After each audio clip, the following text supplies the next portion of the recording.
It was supposed to be a fun weekend. 5 college friends from Jaipur, Aman, Karen, Neha, Rito, and Samir decided to go on a road trip before the semester exams. They were all in their early 20s, studying at a private university, and often explored strange places around Rajasthan. That Friday night, they sat in Aman's apartment, scrolling through creepy forums and horror stories on the internet. Then Karan finds something different. He was deep in a hidden corner of the dark web when he clicked a link that led to a strange article titled "The 316 Ritual at Bengal, Proof of the Curse." The article had a low-quality black and white image showing ghostly shadows near Bengal Fort, the most haunted place in India. It claimed that if you stayed there exactly at 3:16 a.m., you could hear the silent screams of the cursed. The post had no author, no comments, just a warning at the end.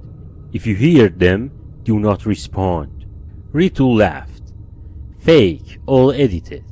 But it'd be fun to go. Samir added, we can take a drone, shoot a vlog, it go viral. Aman hesitated. You know it's illegal to stay there at night? Even locals won't go near it. Karan grinned. That's what makes it exciting. So they packed up their car next evening. Flashlight, cameras, snacks, power banks, and drove towards Bengal. The ruins were about 85 kilometers from Jaipur. The sky turned darker than usual as they approached the gates. A chilling wind blew across the empty roads. There was no one around, no cars, no locals, no guards. It felt too quiet. They parked near the main entrance, climbed over the barricade, and entered the fort with nervous laps. Inside, the rooms were silent. The walls looked blacker than they had in the day. The temple rooms casting strange shadows. The fort had a legend. A tantric had cursed the city after being rejected by a princess. Since then, people believed anyone who stayed past dark would never return. Ritu checked her watch. It was 2:46 a.m. They settled near one of the temples deep inside the fort. The drone camera was set up to record. The group took turns doing fake ghost impression on camera. Then the air shifted. Suddenly, all 5 of them froze. They heard a faint sound like a wind, but inside the fort walls. Neha whispered, "Did you hear that?" "Wind," said Samir. "Don't be scared now." But the sound got louder, like whispers layered over wind. The kind that didn't move the trees or touch your skin. A cold pressure formed in the air. Aman turned his flashlight toward the far corridor. For a split second, something moved, not walked, moved across the stone path, without sound. "Did you see that?" he asked. "No," said Rito, though her face had gone pale. Then came the sound that changed everything. A high-pitched ringing filled their ears, all of them. It was like a metal scraping glass, but deep inside their heads. They covered their ears, but the sound wasn't outside. It was inside their minds. Neha screamed, but no voice came out. Her mouth opened wide, but only silence. Ritu grabbed her throat. Samir was shaking, his mouth quivering, trying to speak, but again no sound. Karan ran toward the entrance and tripped. He crawled to his feet and looked back. The corridor was full of shadows, tall, stretched human-like shadows, but with no faces. They didn't walk, they floated, and their heads all turned toward the group. Karan screamed. This time, a faint sound escaped, but it echoed like it was underwater, muted, delayed, distant. Aman shouted, "Run!" but no one heard. He grabbed Neha's hand and pulled her. She moved like a doll, unblinking, eyes wide open, staring at the shadows. Samir fell. He clutched his head, blood dripping from his nose. They are inside. He managed to mumble. Rito was already running toward the barricade. Karan followed. But when they reached the gate, it was gone. Only a stone wall stood there. The gate they had climbed over was no longer there. In its place, a black wall, old and cracked, blocked their way. Behind them, the shadows were moving, closer now. Aman yelled at the wall, punching it. It felt real, but it hadn't been there before. Samir collapsed, blood now dripping from both ears. He whispered, "I hear them. They are screaming. Make it stop." Karan turned on the drone footage. Maybe it had caught something, but as he rewound the video, he froze. The footage was completely silent and empty.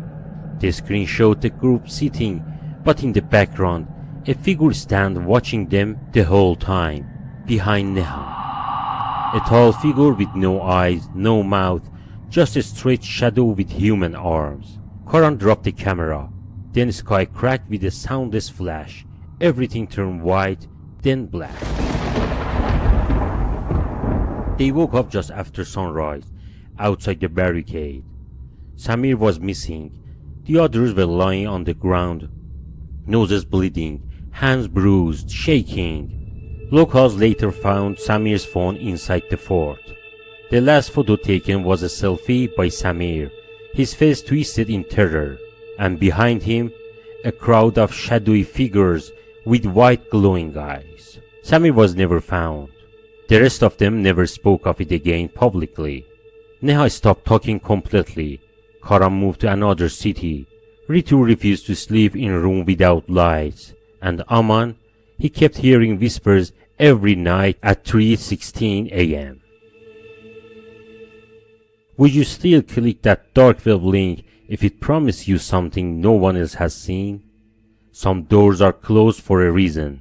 Some screams are not meant to be heard.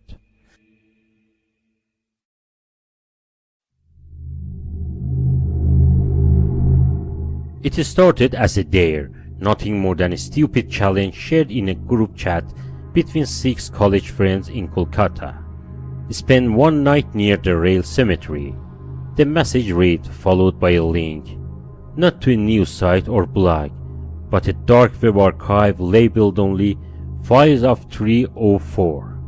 The files included old photos, police documents, and scanned pages from a torn journal. But what caught their attention was a blurry black and white image showing a train with glowing windows. Stopped in the middle of the night near a small hidden graveyard beside the old Howrah freight line. The train, the file claimed, had burned in 2002, killing 47 passengers, but not a single body was ever found. Ghost train staff, joked Ayam, one of the students. Perfect vlog content, said Sarah, already imagining the thumbnail. No one even talks about that train anymore, added Mehul. It's like it never existed. Despite the warnings, they were curious, too curious. So on a cloudy Saturday night, the 6 of them, Ayan, Sarah, Mehul, Tanya, Rehan, and Divya, packed up 2 DSLRs, a drone, EMF meters they bought online for fun, and their phones. They took a cab to the edge of the city, walked along the abandoned rails near Howrah, and found it. A tiny iron gate, half covered in weeds. It was real, the rail cemetery. Inside were about 20 moss-covered graves. Some so old the writing had faded. Others were nameless, marked only with numbers.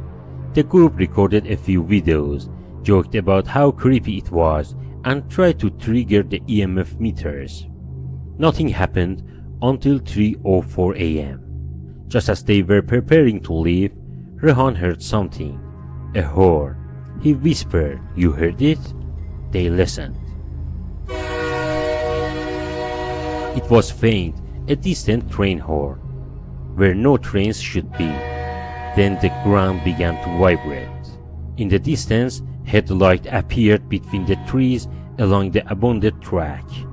The air got colder. The group froze, watching in disbelief as a dark silver train, old and rusted, slowly rolled forward on the rails that hadn't been used in decades. There was no driver visible. The train didn't make a sound except for the low hum of the horn and strange ticking that echoed like a heartbeat. Then the windows lit up. Inside, they saw passengers, dozens of them, sitting upright, hands on laps, faces pale, but there was something wrong. Their eyes were all wide open, and they weren't blinking, they weren't moving, just staring forward. Ian raised his phone to fill, but the screen glitched. It turned black. Sarah tried to take a photo, but the shutter wouldn't click. The drone camera left running, lifted by itself and hovered toward the train like it was pulled by something. And then it came to a stop. Right in front of the cemetery gate, the doors of the train opened. A loud creak echoed in the cold air. No one got out. But in that moment, every single light from their devices turned off. Cameras died, phones went dark, even the cheap EMF meters sparked and stopped. Mehul whispered, "We should leave now." But the gate behind them had vanished. Where it once stood, there was now a long wall of gravestones, taller than before, some of which now had fresh names carved into them. Their names.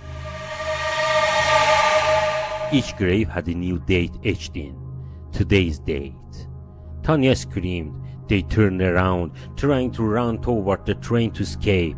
But as they neared it, they saw the passengers were now standing inside, not sitting, standing perfectly, faces pressed against the windows, and slowly each one of them lifted hand and pointed.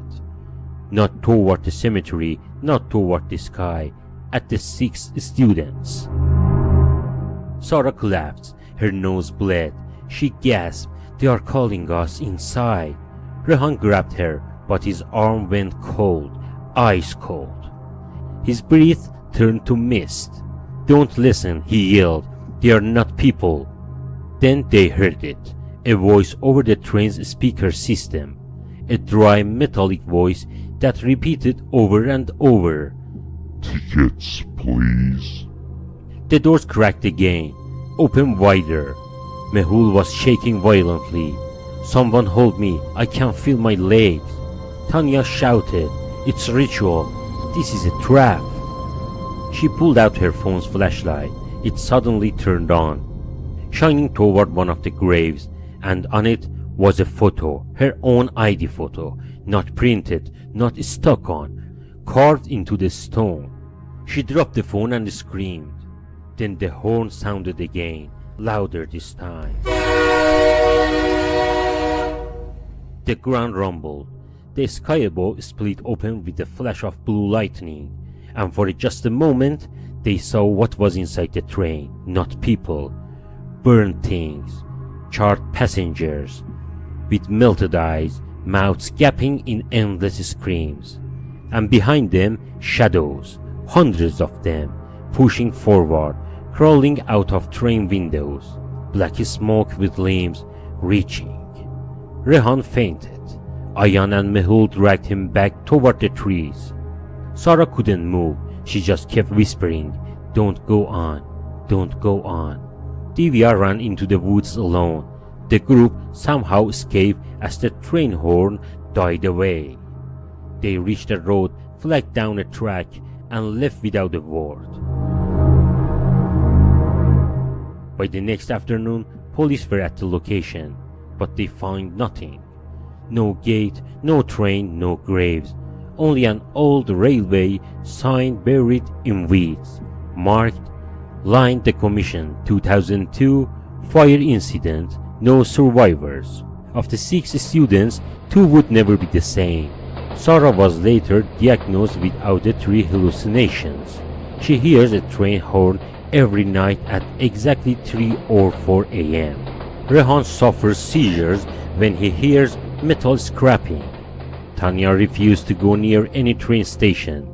Divya was found 2 days later in another city, wandering barefoot near trains tracks, unable to speak. Ayan kept a drone's memory card. The footage, it shows the group standing in the cemetery. The train does appear, faint and flickering, but the last frame is the most terrifying. The camera floats upward, and in the final second, it captures a reflection in the train window. Someone holding a camera, but it's not anyone of the group. It's a man in an old train conductor's uniform, and his face completely burned away. They say the 304 train still passes near the old tracks in Kolkata. You won't find it on any schedule. You won't hear its horn unless it's calling you. And if it stops in front of you, don't accept the ticket.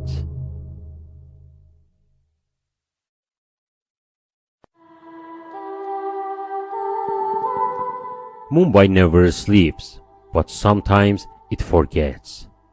And in the forgetting, something evil hides.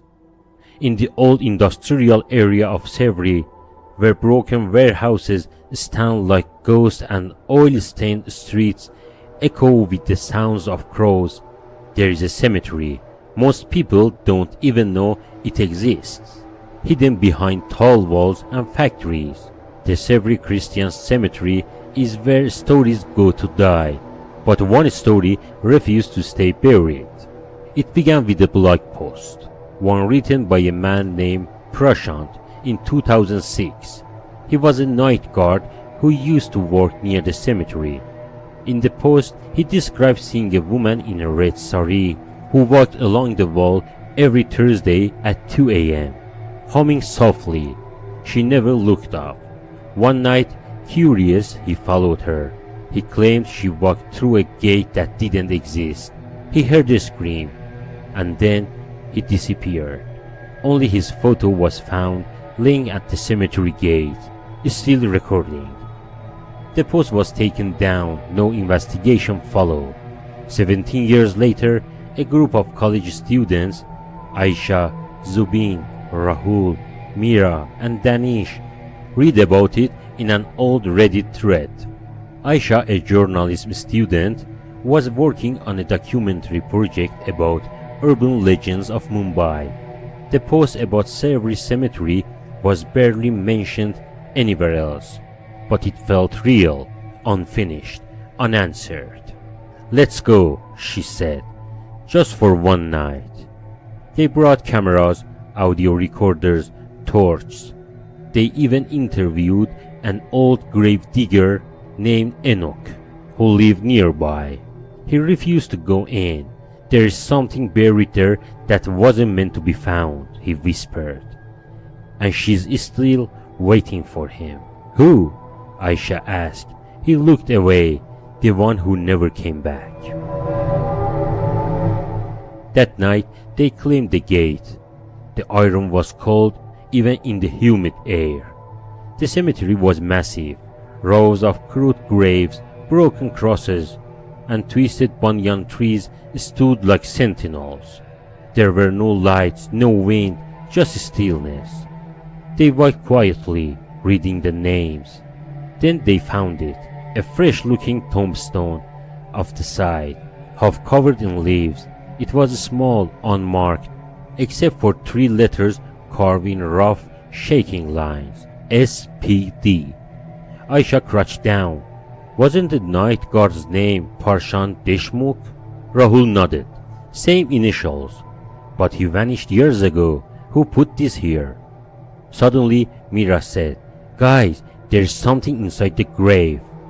The dirt around the tombstone looked disturbed, looser than the rest.